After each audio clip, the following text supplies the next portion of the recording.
Olá, boa noite. Hoje nós vamos dar continuidade aos nossos estudos aqui em 2 Samuel. Hoje no capítulo 13, nós vamos falar sobre o incesto de Aminon, ou Amon, que era o primeiro filho de Davi, o primogênito de Davi. E o nome da nossa mensagem, o título da nossa mensagem, ele vai se chamar O Lado Oculto do Amor. O Lado Oculto do Amor. O lado escondido do amor, o lado escuro, o lado tenebroso. Amon, ele era o primeiro filho de Davi. E ele era muito querido por Davi, porque ele era para ser o rei. E eu imagino que Amon, ele deve ter sido criado com muito mimo. Aquela pessoa que tudo o que queria, os pais faziam para ele. Tanto é que ele tem um desejo ardente de possuir a sua irmã Tamar, que era por parte de pai, irmã de Absalão. Só que isso era proibido em Israel, tanto é que é proibido também em vários países. A legislação brasileira proíbe esse tipo de união estável. A pessoa pode até ter uma relação sexual com a sua própria irmã, mas é proibido casar, não é permitido pela lei brasileira. E Amon, ele tinha esse desejo ardente dentro do seu coração. E ele deixou isso muito claro para o seu amigo. E interessante que quando você começa a compartilhar um desejo bom, pode ser que apareça pessoas para te ajudar nesse desejo bom. Mas se você também desejar fazer alguma coisa ruim, sempre vai aparecer alguém que vai querer fazer essa coisa ruim com você também. Sempre vão aparecer sociopatas, psicopatas, pessoas do mal, pessoas movidas por Satanás, que vão ajudar as outras pessoas nos seus desígnios maléficos, nos seus desígnios maus. E Amon, ele pega e ele se finge que ele está doente. Olha, estou doente. E realmente ele começou a ficar até doente por causa da sua irmã. Mas por que ele ficou doente? Porque, na verdade, ele queria possuir ela. Mas como ela era uma virgem, donzela, filha do rei, ele não poderia. Porque não é como uma prostituta que você se paga por sexo e você vai lá, faz, pronto, acabou e vai cada um para um lado. Não. Com a filha do rei não tinha como. Porque se ele fizesse isso com ela, ele deveria ou casar-se com ela, que em Israel era proibido, ou então ele faria uma loucura em Israel e ela ficaria eternamente solteira, porque ela depois não poderia casar com mais ninguém. Então isso fez com que ele ficasse até doente, ou seja, um desejo ardente de querer alguma coisa. Então, por isso que eu coloquei aqui o lado oculto do amor. Mas se a gente for ver, a face oculta das coisas existe em todos os aspectos. Ou seja, existe uma face oculta em todas as coisas. Até mesmo na Lua. A Lua tem a sua face oculta que nunca nos é visível. E é um mistério o que existe lá, porque ela nunca fica visível para nós. Então, por mais que você tenha as agências espaciais como NASA, a China, esses dias mandou uma sonda para rondar por lá, para ver o que tem lá atrás. Tem até um filme do Transformers que tem uma nave alienígena lá, são especulações, mas por quê? Porque lá sempre fica escuro. Mas o lado oculto das coisas, nós podemos olhar para o dinheiro. A Bíblia diz que o dinheiro, ele é a raiz de todo mal. Isso a Bíblia diz. Mas nós conseguimos viver sem o dinheiro? Não conseguimos. Mas nós vemos que por causa do dinheiro, as pessoas se matam, as pessoas roubam, as pessoas se gladeiam, as nações guerreiam e as pessoas se deprimem, perdem a amizade, as pessoas fazem qualquer coisa por causa do dinheiro. Então, o que se pressupõe com o dinheiro? Que o dinheiro, ele também traz malefícios para aquele que não sabe dominá-lo. Existe um ditado que diz que o dinheiro, ele é um ótimo servo, mas ele é um péssimo senhor, porque ele vai te escravizar. Até mesmo na amizade, existe o lado oculto na amizade. Existe uma amizade pura, verdadeira, uma amizade sincera, mas ela pode ser contaminada por interesses próprios, por interesses secundários, por interesses ocultos. E nós vemos o lado oculto do trabalho. Uma pessoa que colocou o trabalho acima de tudo na sua vida e a sua família muitas vezes sofre a ausência do pai, a ausência da mãe. Por quê? Porque aquela pessoa se tornou escrava do trabalho. E eu sempre digo que a vida, ela é feita de momentos. E os momentos, eles não voltam atrás. Então você tem que viver a sua vida de uma forma que você chegue no final dela, você não se arrependa dos momentos que você perdeu. Porque depois que você ficar velho, você não vai ter como voltar atrás. E assim, quando você estiver velho, você se arrepender de ter perdido o tempo de fazer coisas que você não fez, não vai dar mais certo, porque isso não volta mais. Então, este é o lado oculto do trabalho. Mas você pode ficar sem o trabalho? Não pode. Você pode ficar sem o dinheiro? Não pode. Ou o alimento, o lado oculto do alimento, a face oculta, a face que faz mal do alimento. Você vai comer comida sem sal? É muito desagradável, não tem sabor. Mas se você colocar muito sal, faz mal. Se você comer uma gordura, é muito gostoso, mas se você comer muita gordura, faz mal. Se você comer demais, é até pecado, porque a Bíblia fala do pecado da gula. Então nós vemos que aquilo que é tão prazeroso, que é aquilo que traz tanta alegria para o nosso organismo, para a nossa pessoa, como é bom sentar, comer, se divertir, beber, é pecado se você extrapolar os limites que são estabelecidos por Deus, que são estabelecidos por uma sociedade, que são estabelecidos pela medicina. Então, todas as coisas, existe o lado oculto, existe o lado mal. E no caso do amor, também existe o lado oculto, o lado mal. O lado mal do sexo, o lado escuro do amor. E aqui, Amon, ele não conseguiu dominar aquele desejo oculto do sexo, aquele desejo mal, aquele desejo de tudo que ver quer, principalmente porque ele teve como exemplo também o pai dele. Davi também não conseguiu controlar o desejo quando ele viu Betseba, que estava estendendo roupas, e ela era uma mulher casada. Ele não podia, quase que eu espirro, desculpa. Ele não poderia cobiçar a mulher do próximo, mas o que ele fez? Olhou para ela, cobiçou ela, adulterou-se com ela, deitou-se com ela, mandou matar o marido dela e tomou ela para si. Ou seja, uma consequência de pecado, uma sequência de erro. Tudo por quê? Porque ele se apaixonou. Mas essa paixão que não tem controle, isso não se chama amor, isso se chama uma paixão doentia, ou seja, uma concupiscência. Aquilo que os teus olhos veem e você quer, você quer aquilo a todo custo. Mas aquilo não lhe pertence, aquilo não é teu, mas eu quero aquilo. Ou seja, Amon, ele era uma criança mimada, mas ele também aprendeu com o seu pai. O seu pai, ele viu aquilo na figura do seu pai.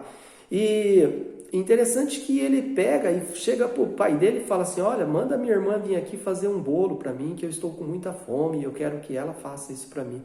E Davi vai lá e manda que ela faça um bolo para ele. Só que a intenção dele já era o quê? Estrupar a própria irmã. Ou seja, ele queria dormir com ela. E a hora que ele vai lá, que ele manda os empregados todos saírem, ele era mais forte que ela, claro, que ele pega ela, ele estrupa ela, e isso antes, ela pega e fala para ele: olha, não faça isso, porque isso é uma loucura em Israel.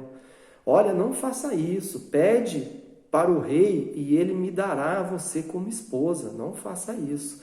Mas ele não quis ouvir ela, pelo contrário, ele pegou, estrupou ela e depois de tudo, ele pega e expulsa ela de casa. Por que ele fez isso? Porque ele teve aversão por ela. Eu lembro que eu era professor dos jovens e eu sempre usava esse texto para falar para as meninas: olha, vocês, muito cuidado com o sexo antes do casamento, muito cuidado com o sexo com os namorados, porque o homem, ou alguns homens, ou o desejo sexual, ele, algumas vezes, praticado por algumas pessoas, ele é predatório. O homem, ele é como um predador. E a hora que ele consegue aquilo que ele está querendo, aí depois os seus olhos se voltam para uma outra pessoa, para uma outra presa. Então eu sempre falava para elas: olha, assim, olha, a hora que o namorado de vocês ficar insistindo para fazer sexo com vocês, depois que ele conseguir fazer isso, ele vai largar de vocês e vai arrumar uma outra namorada. Porque isso é bíblico, porque isso acontece, porque isso é notório na sociedade, isso é visto, isso a psicologia mostra isso, estudos apontam para essa atitude. E foi exatamente isso que Amon fez. Ele teve uma grande aversão pela sua irmã logo após ele ter cometido o ato sexual com ela. E ele pega e manda ela para fora. E ela fala assim: olha, é pior ainda o ato que você está fazendo de me deitar fora do que você fez de ter me estrupado. E ele pega e não ouve ela, e ela sai chorando, ela rasga suas vestes, porque as virgens do rei, elas andavam com umas roupas que tinham as mangas largas, que cobria até a mão, e ela sai e vai chorando e se lamentando e vai saindo por lá, e vai saindo de lá, da casa onde ele estava. Paulo, em Romanos, ele pega e diz assim que o bem que ele quer fazer, ele não faz. Mas o mal que ele não quer fazer, esse ele acaba fazendo. E depois que você acaba fazendo o mal que você não queria fazer, você se arrepende. Você se arrepende, mas aquele arrependimento logo faz com que você volte e faça de novo. Por quê? Existe um pecado dentro de você que te leva cativo e você não consegue dominar aquele desejo que faz com que você seja escravizado por um desejo forte. E a Bíblia fala que o fruto do Espírito, ele produz em todos o cristão o autocontrole. Então, se você não está tendo controle sobre os seus desejos, é porque o Espírito ele está apagado dentro de você. E a Bíblia diz: não extingais o Espírito que habita em vós. Amon, ele era um psicopata maquinador.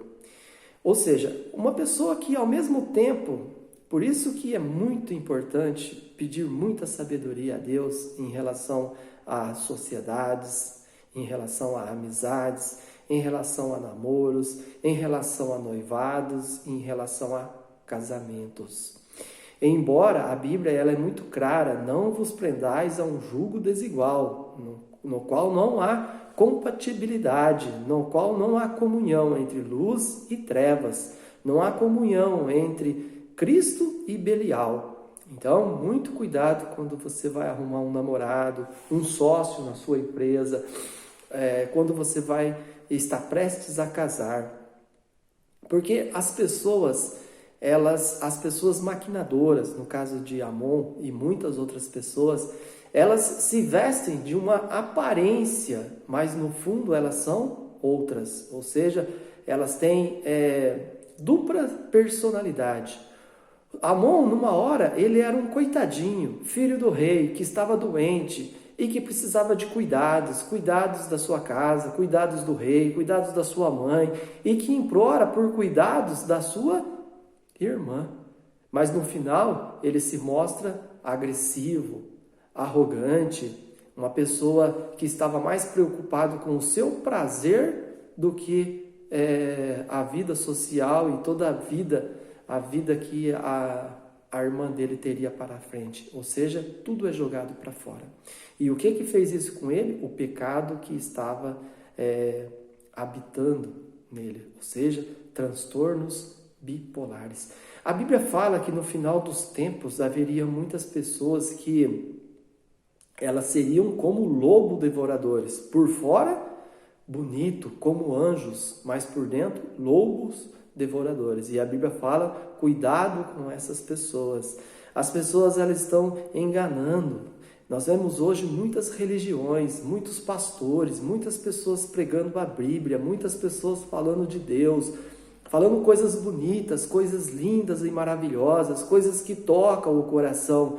Mas no fundo essas pessoas são lobos devoradores, pessoas que estão invadindo as casas das pessoas pelo rádio, pela televisão, estão com uma doutrina diabólica que não pertence a Deus, mas elas estão levando cativo muitas e muitas pessoas que são incultas, pessoas que são indoutas, pessoas que são muitas vezes iletradas, pessoas que estão sendo levadas por uma falsa fé. A Bíblia fala muito cuidado com essas pessoas e no final dos tempos aumentaria essas pessoas. E hoje é muito fácil explorar a fé das pessoas, porque muitas pessoas estão passando por dificuldades financeiras, estão passando por doenças, estão passando por problemas de saúde, problemas financeiros, passam por dificuldades familiares, dificuldades no trabalho. E muitas vezes daí você liga uma televisão, você ouve um rádio, você pega um folheto, e você vê uma promessa para você, uma promessa de prosperidade, uma promessa de cura, uma promessa de tudo que é bom para você, e você acaba abraçando aquilo pela fé. Só que a preocupação de Cristo para você, a preocupação de Deus para você é com a sua vida espiritual. Não é se você vai ter um carro, 2 carros, 3 carros, não é se você vai ser uma pessoa de sucesso na sua vida financeira, não é se você vai ser um grande empresário, se você vai ter uma fazenda, se a sua plantação vai bem. A Bíblia diz que para Ele a sua alma vale mais do que o mundo inteiro. Então Deus está mais preocupado com a sua vida espiritual. Certa vez Jesus estava pregando e eles trouxeram um paralítico diante dele e ele olhou para o paralítico e falou assim: perdoados são os teus pecados. Aquelas pessoas, eles haviam tirado as telhas do telhado, descido aquele paralítico na maior dificuldade para que Jesus pegasse aquele paralítico e falasse assim para ele: levanta-te e anda. E Jesus o que disse para ele? Perdoados são os teus pecados. Jesus não disse para ele: levanta e anda. Por que isso? Porque se você é escravizado pelo pecado, não adianta você levantar e andar, porque você vai continuar no seu pecado. E a consequência do seu pecado é a morte. Primeiro, Deus cuidou da sua vida espiritual, Deus cuidou da sua alma e disse para ele: levanta-te e anda. Aí depois disso que as pessoas começaram a murmurar, perguntando uns aos outros como que pode uma pessoa normal perdoar pecados, mas ele não era uma pessoa normal, ele era o Filho de Deus. Aí Jesus, percebendo que as pessoas estavam falando isso, ele pega e diz assim para eles: o que é mais fácil falar? Perdoados são os teus pecados ou levanta-te e anda? Uma pessoa que era aleijada desde a sua nascença. Aí Jesus diz para ele: levanta-te e anda. Então, muito cuidado com a face oculta das igrejas, com a face oculta da religião, com a face oculta do amor, do dinheiro, do trabalho, a face oculta das amizades, porque todas as coisas, elas são disfarçadas. A Bíblia diz que até mesmo o diabo, ele se disfarça de anjo de luz para enganar as pessoas. Cuidado com a falsidade, tá bom? Um abraço, meus amigos, fica com Deus e até a próxima.